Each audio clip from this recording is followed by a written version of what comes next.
What is up, shitheads? JJ back here from Run Pure Bets with another free pick for it. This time it's going to be in the NFL for Thursday, September the 23rd. Game's going to be played between the Houston Texans and Carolina Panthers.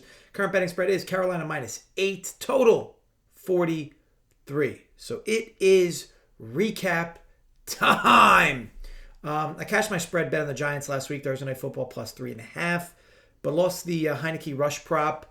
Splitting half unit bets isn't the end of the world, but it also doesn't exactly make the bacon. Speaking of bacon, that's very average at best. It's much like beer to me. I'm indifferent to it. Your typical alpha can be found eating bacon by the pound, sometimes even washing it down with something like, I don't know, beer. These are often the same males that drive like the new Ford F-150 Raptors, thinking it makes like their schlong look bigger. Think again. This is also the early 2000 alphas. We've evolved as a society, and I'd hate for you to get left behind, so that's what I'm here for. Alphas nowadays, as some of you may know, they lift metal at Planet Fitness. They eat like rabbits, and they have sex with their clothes still on. Get with the times, idiots. And yeah, I mean, I'm the guy who orders sandwiches with bacon on them, and I basically tell them to remove it.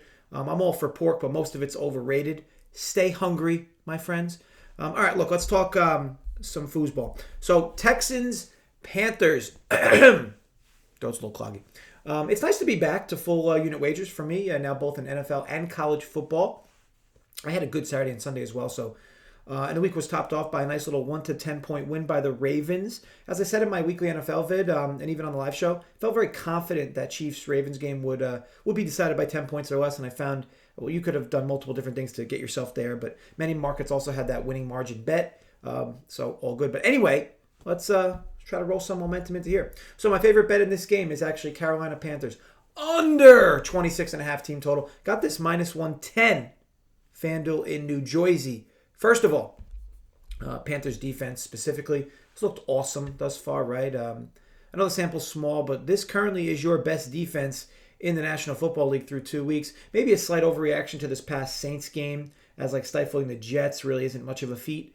But Matt Rule is a defensive guy, obviously comes from Temple and Baylor, and he basically turned those programs into very good defensive teams, and he's trying to do much of that the same here in Carolina in the NFL. Now, this team isn't the most talented by any means defensively, but they scheme well. And here they draw the Texans with Davis Mills at the helm, making his first career start with Tyrod Taylor injury news. Now, you'd immediately think, well, the Jets with a rookie quarterback did nothing versus this team. Jameis Winston and the entire Saints offense did nothing against this Panthers team. So this Texans team is likely going to have a tough sledding offensively. Though, I have liked what I've seen from this team through 2 games under Coley here with Tyrod Taylor in this offense. And it won't be easy for Mills, but he's in good hands coaching-wise, offensively speaking anyway. Many thought coming in, this Texans team would be the worst team in the NFL. And far from it, they've looked early on, right? They romped the Jags, and they play a competitive game with the Browns, which that 10-point win for the Browns doesn't nearly show as competitive as that game actually was. Now, what I expect here from the Texans is a conservative game plan on a short week, much like the case was once Davis Mills came into the game versus Cleveland. Now, Houston's goal here is to keep this game 1 score, right? I mean, to do so, make the most of each drive, play the field position game. Panthers are trying to do much of the same here, just in a different way. Panthers want to come in here and escape with a win, right? Short week against an inferior team. Now, this would make me think that 8's probably a big number here. However, I can't excuse a home rookie quarterback on a short week against a confident defense. Obviously, the home factor is the good thing, but everything else really isn't. The Panthers aren't trying to run up scores either, right? It's not in their MO. They're really just not built that way. Against the Jets, it took them a while to get on the board. Once they did, they really never looked back. They controlled the game, and they were very content to play the field position game behind their defense. Very few explosive plays. I expect much of the same here with the Panthers aiming to take the air out of the ball in the second half, which is what they've done in 2 straight games now. The reason why I'm not on full game under is because the Texans team total, 16.5. It's an adjusted number taking into account this Texans quarterback situation, the overall poor Texans perception. In this league, though, you can accidentally score 17 points in any game, so I'd rather dodge that side of things. This spot, though, with the Panthers team total at 26.5, sets up nicely for the under on my end. Yes, this Texans defense is bad, but the Panthers are not built to pile up points, and they don't exactly run this crazy fast offense either. After going up 17-0 against the Saints in the first half, scored 10 total points from there. and 3 of which was handed to them from a 4th down conversion inside the Saints own 30. With a lead, this team just simply wants to move clock. Now, I think the only way this Panthers number goes over 26.5 is if the Texans hand this team 7 or more free points. Now, this could be in the form of an ill-timed turnover, special teams touchdown, blah, blah, blah, blah. Regardless, though, I expect this Panthers team to rely on their defense to get them out of here in the short week with a win and not go crazy offensively. Now, notice how I've gone through this basically entire game.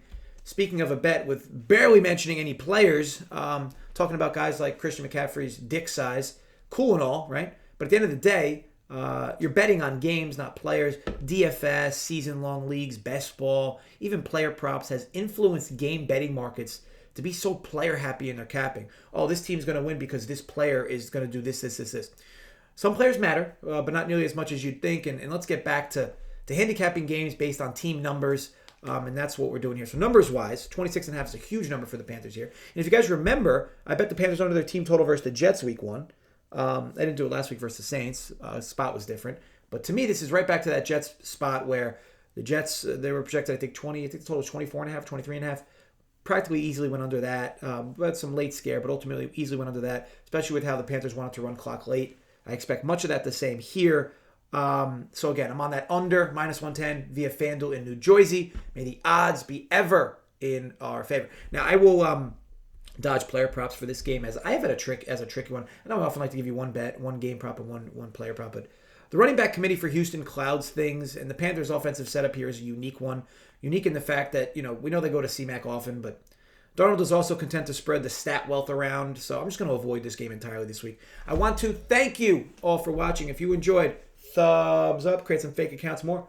Thumbs up. If you did not enjoy, I hope you fall onto thumbtacks. As always, drop comments below your thoughts on the play. Also, let me know who you're betting for Thursday Night Football. I know this isn't the most entertaining game or expected to be the most entertaining game, but it doesn't mean you don't have options and you don't have bets you like to make. So be sure to drop a comment here letting me know. No one likes silent stalkers, right? We have a fun-filled weekend of content coming up. NFL, college football, a little more baseball, and UFC as well. Live shows, etc. I'll be back with a vid on Thursday night for college football on Friday. But until then, be sure to gamble responsibly, stay safe, folks, and run pure.